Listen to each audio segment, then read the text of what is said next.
ये कहानी सुनाऊं उससे पहले एक अफसोसनाक खबर आपको बताता हूं। कुदरत भी कभी कभी क्या कुछ करता है। मध्य प्रदेश में एक शख्स की मौत हो गई, एक बुजुर्ग की मौत हुई। मौत के बाद अंतिम संस्कार हुआ। उसके बाद परिवार वालों ने कहा चलो अस्थियां को जो है हरिद्वार में ले जाकर बहाते हैं गंगा में। तो रिश्तेदार निकले और हरिद्वार पहुंचे। हरिद्वार में उन्होंने अस्थियां बहा दी गंगा में। अब फैमिली और पारिवारिक मित्र गाड़ी से लौट रहे हैं वापस। रास्ते में एक्सीडेंट हो जाता है। इस एक्सीडेंट में 7 लोगों की मौत हो जाती है। एक बुजुर्ग जिसकी अस्थियां बहाने के लिए हरिद्वार गए थे, वापसी में रोड एक्सीडेंट में 7 लोगों की मौत। अब पूरे गांव में मातम पसर जाता है। इसके बाद किसी तरह से फिर 7 लाशें पहुंचती हैं। अब उनका अंतिम संस्कार होता है। उनके अंतिम संस्कार के बाद अब कुछ लोग रीति रिवाज आखिरी रस्मों के हिसाब से वहीं नदी में डुबकी लगाते हैं। अब जब डुबकी लगाते हैं तो उस डुबकी लगाने के दौरान 4 लोग डूब जाते हैं। उन 4 की भी मौत हो जाती है। तो कुदरत का अजीब खेल देखें कि एक बुजुर्ग की मौत हुई, अस्थियां बहाने के लिए गए हैं, वापसी में 7 मौत रोड एक्सीडेंट में। अब उन 7 के अंतिम संस्कार के बाद डुबकियां लगा रहे रिश्तेदार, उनमें से भी 4 डूब कर मर गए। एक मौत ने 11 और जान ली। क्या कहेंगे इसे आप? सब ऊपर वाले का लिखा होता है। निहायत अफसोस। अब आते हैं आज की कहानी के ऊपर। आज असम की आवाज यानी जुबीन गर्ग यानी दादा, जुबीन दादा, आज उनकी 13वीं थी। असम के जोरहाट इलाके में, जहां से उन्होंने अपने सफर का आगाज किया था। और जोरहाट के ही क्रिकेट स्टेडियम में 13वीं की रस्म अदायगी हुई। चाहने वाले उनके जो बड़ी तादाद में जिस तरह अंतिम सफर में शामिल हुए, अंतिम सफर की भीड़ लिम्का बुक ऑफ रिकॉर्ड में दर्ज हुई, उसी तरीके से आज जोरहाट में देखने को मिला। वाकई जुबीन दा जीते जी ये कह कर गए थे, एक इंटरव्यू में उन्होंने कहा था कि जब मैं मरूंगा तो असम बंद हो जाएगा और कई दिनों के लिए बंद हो जाएगा। और वही हुआ और वही हो रहा है। हर आंखें नम। आज 13वीं की रस्म थी और इत्तेफाक से देखिए कि 13वीं से कुछ घंटे पहले दिल्ली और गुरुग्राम से 2 खबर आई। लास्ट संडे गरिमा सैकिया गर्ग जी ने यानी कि जुबीन गर्ग की पत्नी ने ईमेल के जरिए असम की सीआईडी को एक कंप्लेंट भेजी थी, क्योंकि जुबीन गर्ग की मौत की जांच सीआईडी के हवाले की गई है। और इस शिकायत में उन्होंने कहा था कि उन्हें इन सवालों के जवाब चाहिए कि 19 सितंबर को जब जुबीन गर्ग तैराकी के लिए उतरे जिस यॉट से या नाव से, उस वक्त उस नाव या यॉट पर जितने लोग मौजूद थे, और ये हर कोई जानना चाहता है कि उस दिन हुआ क्या था एग्जैक्ट, उतरने से पहले, तैराकी के दौरान, तैराकी के बाद। और इसी सच में या तो पूरा सच छुपा है या फिर साजिश है। तो उनकी इसी कंप्लेंट के बाद सीआईडी ने एफआईआर दर्ज की। क्रिमिनल कॉन्स्पिरेसी,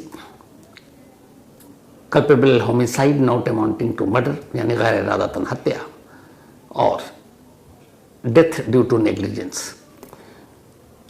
जो जुबीन गर्ग की पत्नी, उनका यही कहना है कि उनकी मौत के साथ लापरवाही हुई। सही देखभाल होती, सही वक्त पर इलाज होता जिसके वो हकदार थे, तो शायद जान बच सकती थी।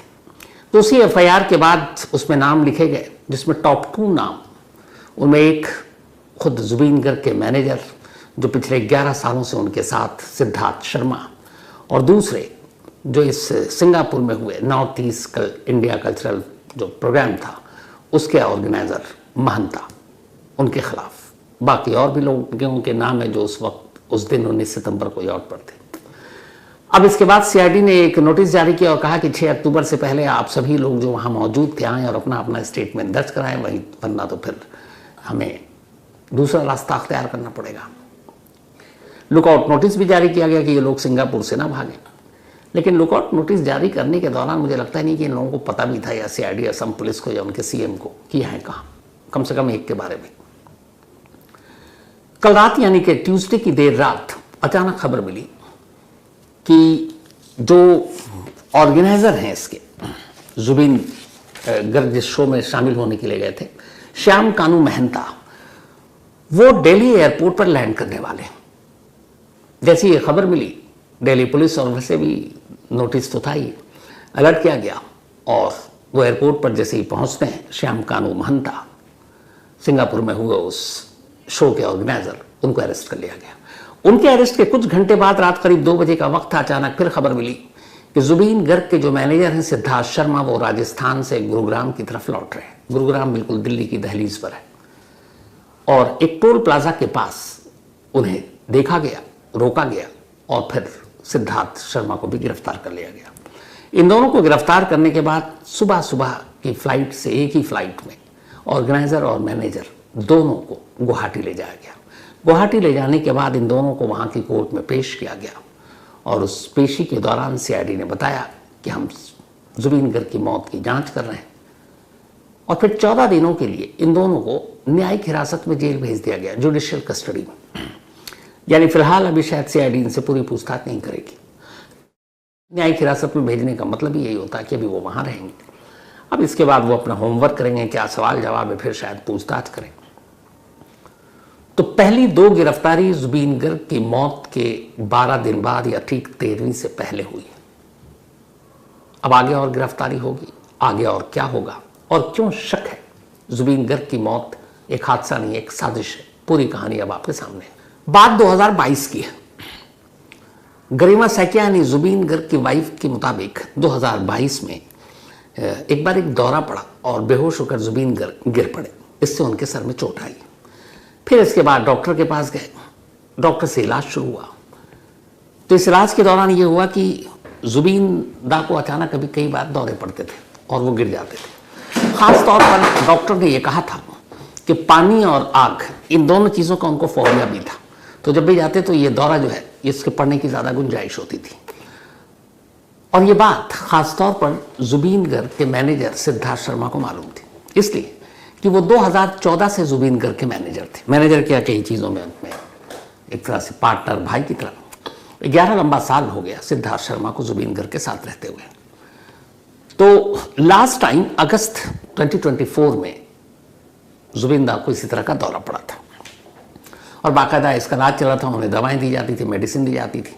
जब सिंगापुर जाने की बात हुई तब भी उनको वो दवा गरिमा सैकिया ने दी। उन्होंने कहा कि जब भी वो घर से बाहर निकलते जुबीन दा, चाहे वो कार में हो या किसी फंक्शन में जा रहे हो, कहीं एक दिन के लिए बाहर जाना हो, 2 दिन, उसी हिसाब से वो मेडिसिन खुद रख कर देती थी। जब सिंगापुर गए, करीब 4 दिन के लिए जाना था। हालांकि सिंगापुर जाने की भी एक अजीब कहानी सामने आई है। वो ये कि इस वक्त कुछ म्यूजिकल प्रोजेक्ट और फिल्म को लेकर जुबीन गर्ग बहुत बिजी थे और इतने बिजी थे कि बहुत सारी चीज़ों के लिए उन्होंने कई लोगों को इनकार कर दिया था। लेकिन जब ये north east India cultural festival की बात आई जो सिंगापुर में होनी थी और इसके ऑर्गेनाइजर जो थे श्याम कानू महंता, उन्होंने रिक्वेस्ट की। उन्होंने कहा 4 दिन के लिए आपको सिंगापुर जाना है। 20 तारीख को इनका परफॉर्मेंस भी रखा था। अब महंता के साथ अच्छी खासी दोस्ती थी इनकी और महंता का अपना फैमिली बैकग्राउंड भी बहुत ताकतवर रहा है। महंता के एक भाई डीजीपी रहे हैं असम के, मैंने आपको बताया था। एक भाई अभी यूनिवर्सिटी के एक वाइस चांसलर हैं, इसके अलावा गवर्नर के एजुकेशन एडवाइज़र हैं। तो अच्छा खासा कद। और इसी को लेकर बहुत सारे लोगों ने सवाल उठाया कि जब पहले ही दिन से एफआईआर दर्ज होनी शुरू हुई तो असम की सरकार और पुलिस ने ऑर्गेनाइजर और मैनेजर इनको लेकर या इन्वेस्टिगेशन को लेकर कोई कुछ क्यों नहीं किया।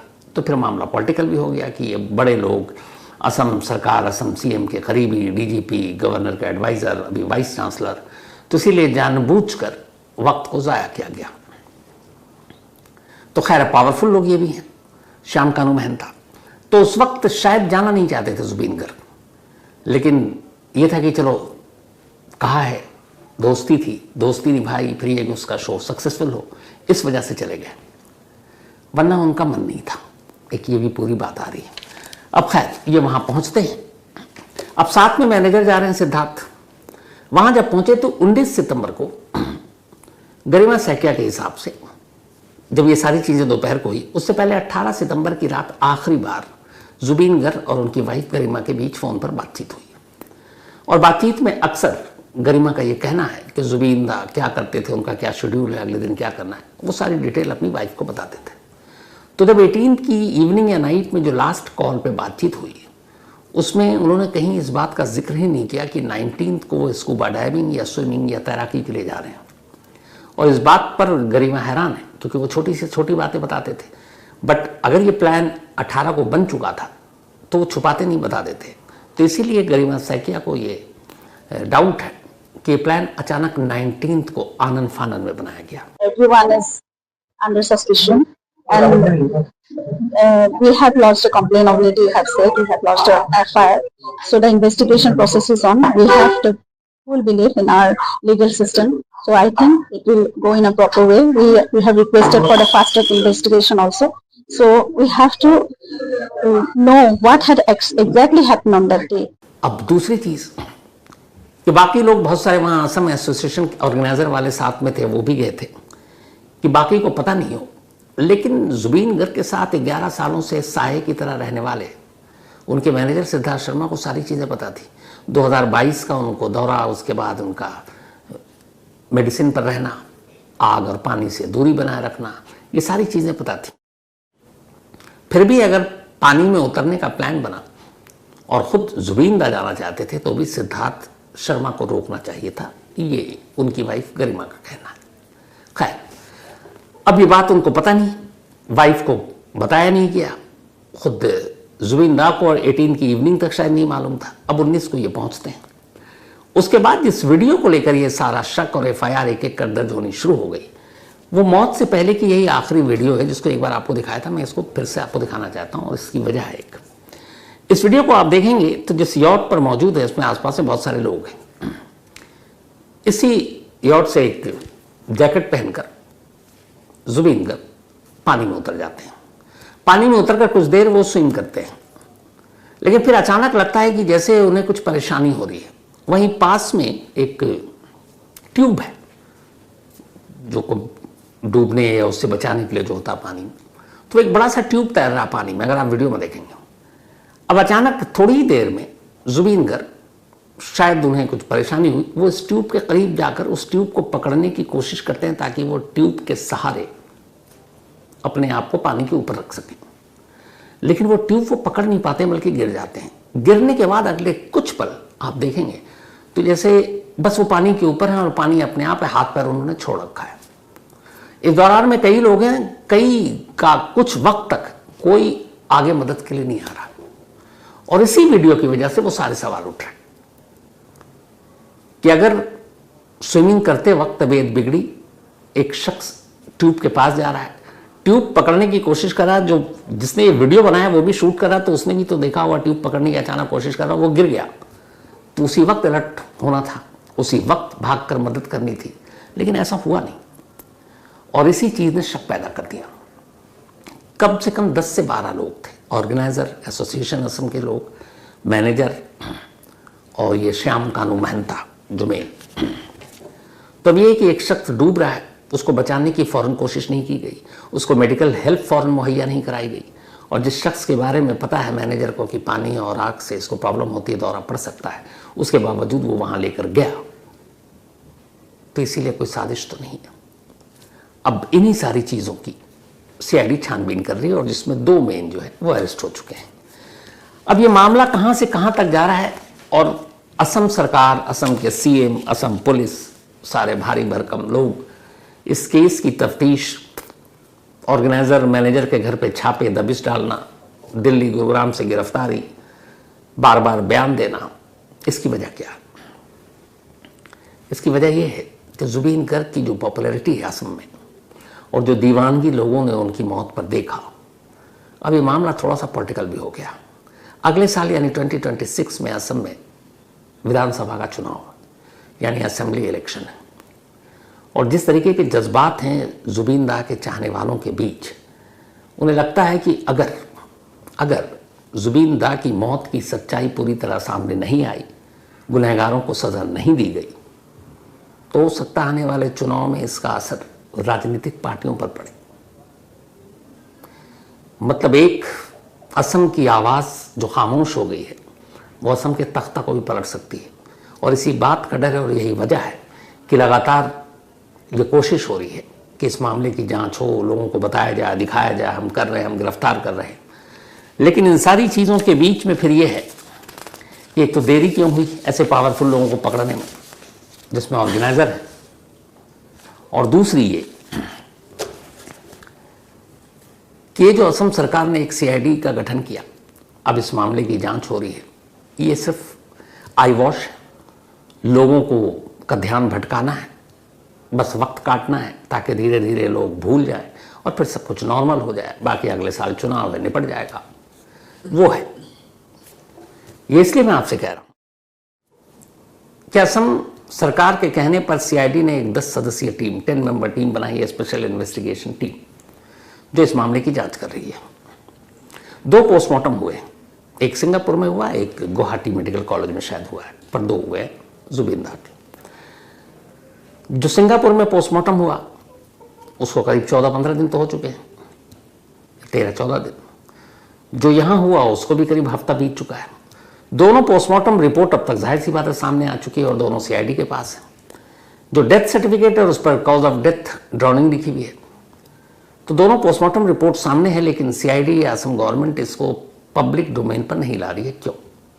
दूसरा, अगर यहां पूरी जांच कर भी लेते हैं और मान लीजिए कि ये जो 3 सेक्शन के तहत उस मामले की जांच हो रही है, पहली क्रिमिनल कॉन्स्पिरेसी यानी आपराधिक साजिश, क्या वहां ले जाकर मारने का प्लान था, फाइनेंशियली कोई एंगल है कि वहां ले जाकर जुबिंदा से कुछ फाइनेंशियली कॉन्ट्रैक्ट साइन करना था या पैसे लेने थे, या जिस नाम पर बोले गए क्योंकि वो असम के एम्बेसडर के तौर पर गए थे तो वहां पैसों का कुछ गड़बड़ हुआ, उसको दबाने के लिए सब कुछ किया गया।